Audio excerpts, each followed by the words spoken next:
All right, welcome everyone. Today we have the dynamic and inspiring Schellie Fanfan, licensed mental health counselor, emotional intelligence expert, and best-selling author. Widely regarded as one of the most empowering voices in motivational speaking today, she's the founder of the Teach Me How to Heal Mental Health Conference. Schellie has dedicated her life to helping high achievers embrace self-love and truly live in their smiles. Get ready for an uplifting and transformative conversation with Miss Schellie Fanfan. Welcome, Miss Schellie. How's it going? Oh, it is going very well. Thank you so much for having me. Absolutely. There are two words that I had to bring out in that introduction. And that's dynamic and inspiring, because that's what you are to me personally, dynamic and inspiring. So I had to put that up there up front. So we're just gonna talk about, first of all, yourself and what caused you to get into the mental health council space as a motivational speaker. And then we'll talk about the conference that you have coming up. So we're excited about that, and we want to make sure everyone is informed about what's going on with the conference, Teach Me How to Heal conference as well. So Yes, yes, yes, yes. Oh my gosh. Every time I think about it, I get butterflies in my stomach, and I'll tell you why in a little bit. I get that question often, Lawrence, this idea of like what caused you to choose mental health and um, how did you find your purpose? I hear that a lot. And as a licensed psychotherapist, I often get individuals that come and they say, I want to find my purpose. And I think even just that, just the way that problem is framed, it exposes a lack of understanding of exactly what purpose is. Because I don't think I ever made the decision, Lawrence, honestly.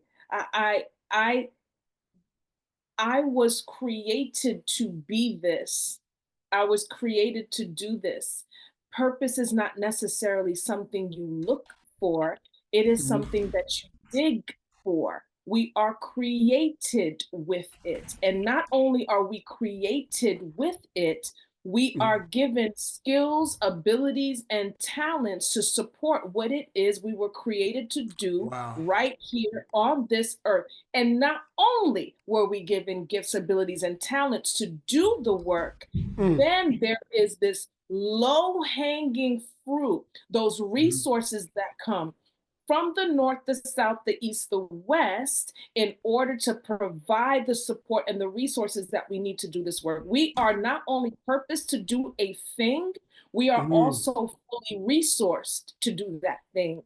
And so, for as long as I know, I've always found myself in situations where I was talking to strangers, even though it wasn't allowed. Don't talk to strangers and stop telling your business to people. And I just always found there to be so much greatness in people. And I was attracted to that greatness on the inside as a little child growing up, always talking and always connecting with people.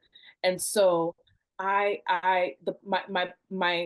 my purpose has always been in me and I've always operated in it. So it made this decision to do this work extremely easy. I always knew that this is what I was called to do.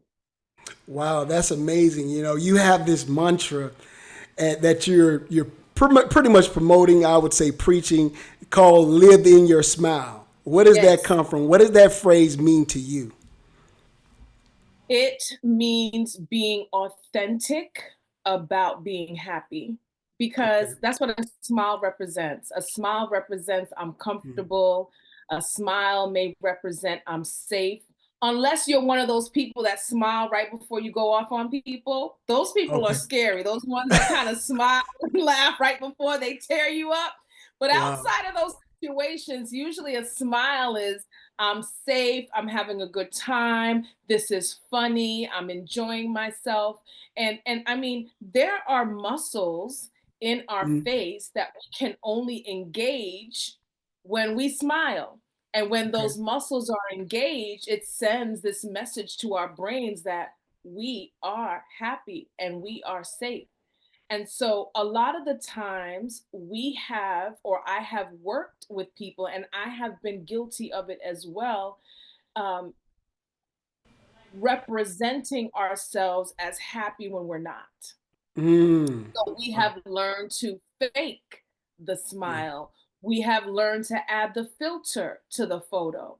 We Mhm. have learned to angle the phone just right so it looks like we are of a certain age or whatever it is. And so social Wow. media has also really created this space that give people license to not be authentic about who they are and what they think Wow. or how they look. And so live in your smile. Yes. It's a war cry for be you, be authentically Authentic. you, and do the Wow. work, do Hmm. the necessary work so you can truly live, authentically live in your smile. You know, it's interesting. You talk about being authentic, and sometimes social media, we have this persona that we want people to believe about us. But there was a study, maybe a few years ago, when people were posting, like leaders, and the post that got the most attraction, or would say most attention, was the post when the leaders were vulnerable to say, I'm sorry. They opened up at a low point, not at an achievement, not at a high point. And you would be amazed at how much interaction, real interaction you'll get by just being vulnerable, saying, hey, I blew it. Hey, this is me being vulnerable. And there are people out there that will identify with that, not because you're on a mountain, but you're there as someone who they can look in the mirror and say you can get up to and do the same thing, which leads me to a question: what in your personal and professional life you would say uh, just basically shape your passion for emotional intelligence and healing? The first thing that comes up for me is my season of exposure. Okay. And I just had this conversation with a very special person in my life. You Mm-hmm. know, I was already a therapist. I had a pretty solid brand here in Orlando. Mm-hmm. I had a partnership for over a decade and a half. We had three thriving community mental health centers. And then things started to hemorrhage, Lawrence. Okay. Things just Yeah. started to hemorrhage. I Mm-hmm. probably think I may have met you around that time. I'm trying to think of what the time frame was there. And Yeah. so there was so much going on for me at that time: Yes. divorce, children hurting, mommy always away, not being at every dance, rehearsal, and not every basketball practice, feeling so stretched and not being happy, although I was operating in my purpose. And that is when we kind of we may lose direction, because where God has us, or where he puts us to thrive, when the marching orders that we have with our purpose, it comes with no sorrow. That's the word. And so the fact that I was not feeling well and I was feeling empty says a lot about I had lost my way somehow. But not only did I have to deal with the hemorrhaging of the business and having to reconcile these Haitian principles where you are taught that if you work hard, things work out. So when things were not working out, in my mind, I did not work hard enough. So all that guilt and that perfectionism, the depression, the anxiety, and the exposure in Mm-hmm. having to deal with that, and publicly, was very, very difficult. So guess what? I had to do the work. I had to apply all of the skills that I was teaching everybody else for all Yes. those years. I had to stop and I had to apply it to my own life. And I remember there was a time when I was praying, and I never really understood it when people were like, "Oh, I heard God say," or "God spoke to me."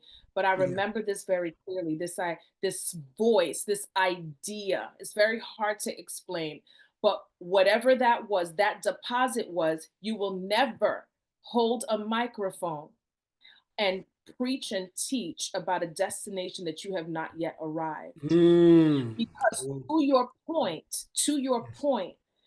What happens when people are not authentic and they are operating in their gifts, but they're not operating in their authenticity? They may draw a crowd, they Wow. may get sold out tickets. Mm, People will leave motivated, but they will not be transformed.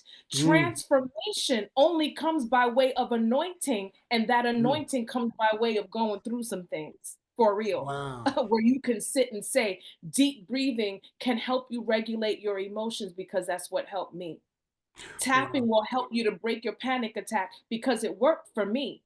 I Mm, understand that you can continue to do things in fear and uncertainty and still be successful. I can declare that because I've been there.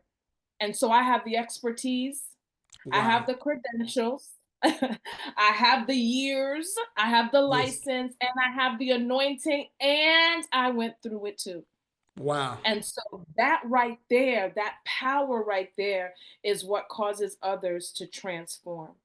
You know, my grandmother used to say, hurt people. All right. But healed people, and this is just me adding Mm. to that, healed people seek to heal people. And there's a deep level of empathy that you have if you've been cut, if you've been wounded, and you've been healed from that, right? Yeah. You say, oh, here's a bandage. You know, I went through the same thing. It's something about going through the same thing. So, but as a professional, that's such a profound level to your professionalism that you've been through things that you can say, I'm going to give you the tools to work through what you've been through. That's amazing, and it kind of segues into this conference that you're having, and particularly for men. What led you to create the Teach Me How to Heal Mental Health Conference? Okay, so I have I never ever thought that I was going to be in the event space. It's a difficult space to be in. Shout Yes, out to every event yes. planner out there. It's Anybody tough. who's It ever is. Yep. I mean, have you ever hosted an event? I think you've hosted some events here, Yeah, yeah. Orlando. We do a few bites and brew business events. Nelly and I. So we've been through those since 2019. So definitely a lot of ups and downs and challenges. I Of definitely understand course. that. Yep. Yeah, it's difficult. So, you know, after that period of healing, which is continuous, I have to choose to stay in my healing space every single day. Whole nother show, I guess, for that. Yeah. We did end up dissolving the agency. I entered into a sole proprietorship at Schellie Consulting. About Mhm. 2 years into that, people would start saying to me, oh, like, you should have a conference, or you should have a this, or you should have a that. I see you having a, so that happened probably for about a good year. And I was Mhm. like, they've heard me speak. And so, sometimes people will say things and just to say them. But then it started to get very specific. I see that you like, have you thought about ever having a conference here? Is Mhm. that something that you want? And I'm like, I am tired of people saying that. And so after the very last person that was my mentor, her name is Colleen Otero. She is the Okay. CEO and founder of CEO Chicks. She told me that she had this dream and she just kind of was like, this is what I saw. And I said, you know what, Lord, I hear you. So we launched it, the Teach Me How to Heal conference, that was Wow. specifically geared toward teaching attendees the secret sauce to Okay. healing. Sometimes we think it's so major, but Mhm. you have to maximize the practical in order to get to some of those deeper levels of healing. And so it teaches those skill sets. It teaches how to get out of those spaces where we are normalizing Mhm. abnormalities and we Yes. are giving ourselves an opportunity to face the trauma, etc. And that's what Teach Me How to Heal is about. After my very first one, there was a gentleman that was there. There was probably about maybe 7 to 10 men there. And he came up to me and he said, I was really surprised that there was the amount of men that were here. I thought I was going to be the only man here. His name is Dr. Mhm. Idla Bonham. He is a physical therapist in Orlando. He says, Mhm. I really encourage you to consider doing this again for men only. That was in Mm. April of 2023. Well, the next Yes. year we had the same conference in New York. We had a conference in Detroit. We had a women's retreat that next January. And as I'm moving on, there was a pin. in my spirit about this Mhm. event. So when it came back around where this conference was going to be back here in Orlando again, I thought about it and I said, there's no other way. It's going to Wow. be a men's only mental health conference. And that's from the culmination of experiences of being the first on the scene after a whole family comes home and finds dad hung in a Mhm. garage, a Oh, man wow. that had taken his own life, Yes. brought his children to school, came home and took his life. It goes back to the very first person I ever did CPR on was a gentleman Mm. that drunk himself to death. His body was in rigor mortis. He was a veteran that was really struggling with depression and anxiety and all the pressures of Wow. having to reintegrate back into a space where it doesn't feel like you're wanted. It doesn't feel like you're honored for your service. I could go Mm. on and on Yes. and on. And so I understand that there are unique emotional issues, circumstances, symptomology that is very unique to men. It doesn't make them Mhm. any different than any other human being. Right. However, there are circumstances that are unique to men, and it's Yes. important for them to have a safe space to address it. We hear about women's conferences all the time, All the time. Right. streets all the time, right? Yep. But there really isn't a lot of spaces where men could be vulnerable enough to talk about the Yes. reality of their existence and get the support that they need. Iron sharpens Sharpens iron. iron. Men pouring into men Origin. with a little splash of estrogen, because I'll probably be in the hallway. Yeah, But absolutely. That's yeah, amazing how God created us. And I often tell people you can't change the nature of a thing. You have to respect it. And we as men, we have to respect the nature of a man. We have to respect the nature of a woman. And we're just different. You can't change the nature. You just have to understand it and respect it. At first, you got to respect it if you don't understand it. And one of the things you mentioned about being vulnerable, what are some of the challenges you see that men have with the vulnerability, uh, particularly in the counseling space? Because we always get the rap that we don't want to go to counseling, we don't want to get help. But what are some of the challenges that you see from an emotional intelligence perspective? many. The first two that pop in my head is not giving yourself the license to be vulnerable, Mm, because okay. you got to give yourself license to let Right. go. Right. Right. Right. Give yourself license to let go when all of your life you're told differently. Get it Yes. together, hold it together, Mm-hmm. man up, Right. do, right? And so it goes against what we and mostly men are conditioned to Dishes. believe and show up. Right. We're Well, saying, no, you have to cry. No, no, you wow. have to be vulnerable. No, no, Mm-hmm. no, no. Tell me how you feel. What are your feeling worth? We have some men that don't even know the difference between a thought and a feeling. How do you feel? Well, I Wow. just think that. No, I asked you how you're Yeah. feeling, not Yeah. what you're thinking. But men are always conditioned to what? Think, decide, lead, but not Wow. feel. Wow. That's amazing. That is amazing because when we're not expected to feel, we're expected not to be human. And it feels good to know that someone, maybe your significant other, they don't expect you to perform all the time. It's a touch on the shoulder, baby. How do you feel? What's going Mm, on with you? That goes a long way because we're expected to perform. Chris Rock said something funny, but it's really hurtful when you really think about it. He say the only entities that are loved unconditionally is women, children, and dogs. Men are loved based on our performance. Even so if we're not performing, we're always set up to perform. And I get that. I understand that the world doesn't, you know in our world it's either done or it's not done. That's the world we live in. There's no emotions in it, no feeling. So we do have to have that element of, hey, I gotta be logical with how I move through the world. But when it's time to just be human, hey, I'm a leader in my home. I'm not going to get it right all the time. I tell my wife, listen, I'm going to make mistakes, and you can't pull out the knife every time I make a mistake. Hey, give me grace and room to grow as a leader as well. And sometimes that is expected as well. We're expected to always perform at a high level and not be human. you know. That's so good. I mean, truth be told, when we're talking about having a safe space to be vulnerable, many men don't even find their own homes or the Mm, presence of their wives to be safe.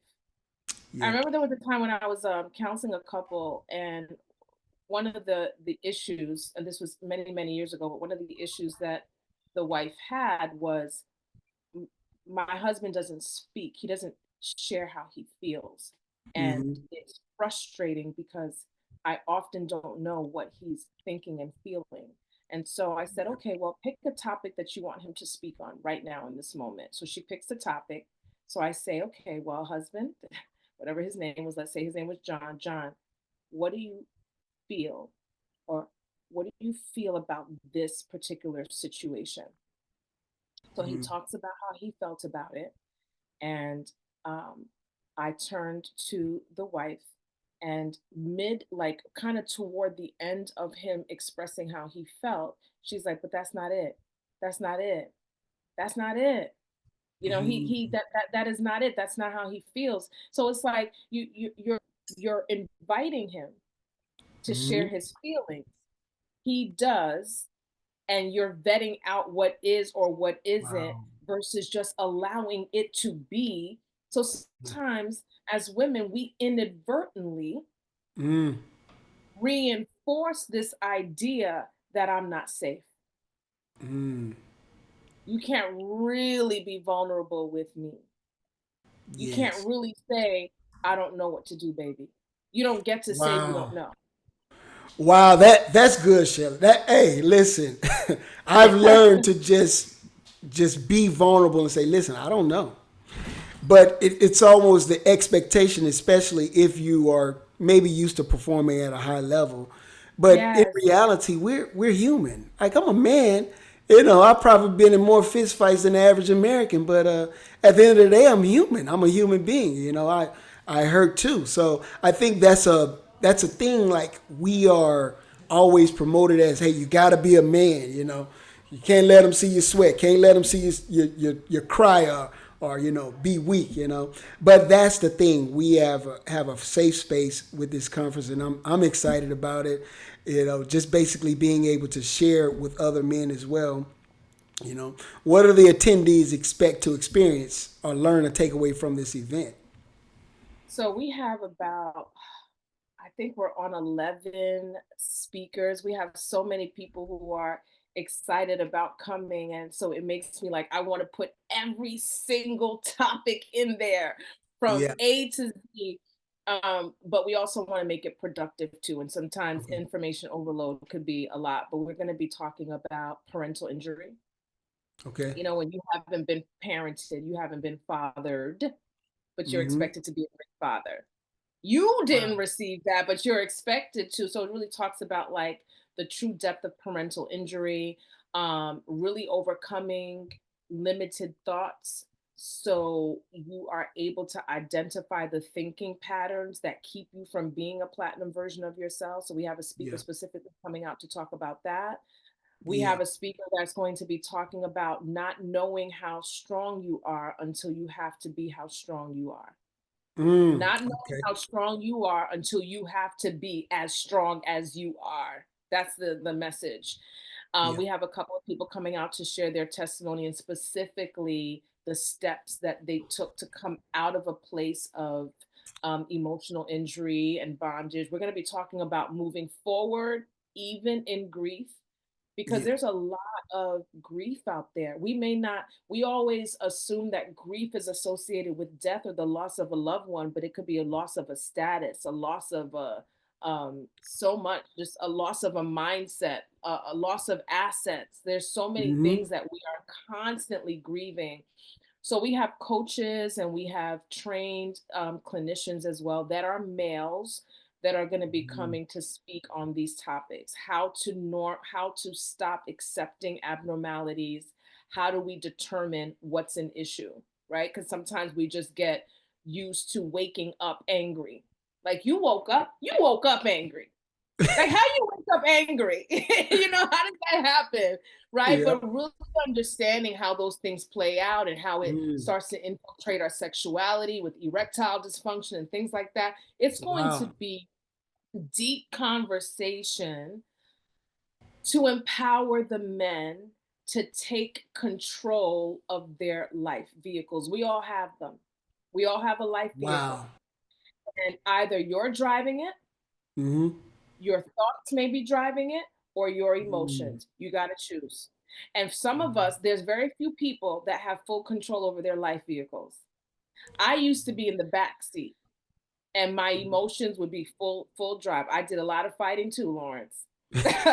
Because my emotions were driving that car, and we have Mm-hmm. to learn how to stay in control of our life vehicles. Yeah. How do you allow, we have to be able to live life and not allow intrusive thoughts to drive our Mm. vehicle, or Yes. overpowering emotions to drive our vehicles. So these are all topics that are Right. going to be discussed at the Iron Sharpens Iron Men's Only Conference. We have some great speakers. We'll be breaking Wow. out into circles where the men could have deeper conversation about the things that they're hearing. I'm most Yes. excited about our decompression rooms at the end to give the men some time to woosah after a Okay. great day of learning. So there's going to be a boxing room, a massage room, a meditation room. Oh, we're excited. Man, We're that is excited. awesome. That is awesome. Now, I want to ask for someone who is hesitant to attend, what would you say to encourage them to step up and get a ticket and participate? Why not? Why not? What is stopping you from learning the skills necessary to access a platinum version of yourself? What would stop Mm. that? You know what I'm saying? Like, Yes. there are just certain things that, we allow calamity to Mm-hmm. happen to cause us to say something has to change. We Mm-hmm. wait for the heart attack to say something has to change. We Yes. wait for the divorce to say something has to change. The loss of the job to say something has to change. And this is the thing about personal development. Since when does something have to be going wrong in your life to be committed to developing yourself as a person? How Mm. do we Yes. allow ourselves to think the way we were thinking last year? Yes. How is that okay? Every day we should be growing, Lawrence. Yes. Every day there should be a commitment to being a different Right. version of who you were yesterday. And sometimes Mm. that yardstick is too low. And we got to remember that God's capacity on the inside of us is usually far greater than how we're Yes. operating. Why not? Why do we have to be unhappy? Why do you say, well, I'm pretty good. I don't need to go to a conference? Yeah. Do you say that for the doctor? Who says, I am doing well, I don't need to go see the doctor? No. Give yourself the greatest gift that anybody can give themselves, and that is the opportunity to grow. Mm. And that's Yes. what personal development is about. And it is, we don't Right. always have to be wounded or broken to allow ourselves the opportunity to grow. And that is getting amongst other like-minded men, hearing the powerful stories, being reminded of things that you may have known, being reignited to do the things that you have to do to really honor yourself in a greater way. Why not? If you're Yes. thinking about it, you're doubting it, or you're kind of on the fence, that is your key. That is your sign to just register Register. and go. Yes. Wow. So, how can people support this movement even if they can't attend in person? Oh, buy a ticket Buy a and ticket. gift it to somebody else, Okay. right? That's Because good. there are people, we do get calls from individuals that are like, man, I really want to go. And so we are keeping track of those individuals. These are men. We're noticing a little trend of young fathers Okay. who don't necessarily have the means and they want to come. Come on. Right? And so trying to find ways to fund those tickets. So understanding that if you cannot go, you can buy tickets and it'll give an another deserving person who doesn't Wow. have the financial means to do so, it'll give them an opportunity to go. We have sponsorships and we're looking for sponsors. These Okay. events are amazing and Hmm. they cost. And so coming alongside us and standing in solidarity with us by becoming a sponsor, it's a very mutually beneficial situation. We have Okay. 4 different sponsorship levels to Okay. give businesses and individuals the marketing opportunities in addition to supporting a really, really great cause. And so Mhm. buying a ticket for others, coming alongside us as a sponsor are 2 great ways a person can support this, in addition to spreading the word and letting your loved ones know, people that you care for. Go back to your organizations, go to your church ministries, your men's ministries at church, Mhm. and really inspire people to register. Wow, this is going to be awesome. I'm looking forward to it myself. Where can people go to go and get that sponsorship or even buy a ticket? Where can they go? www.teachmehowtoheal.com. That's Okay. www.teachmehowtoheal.com.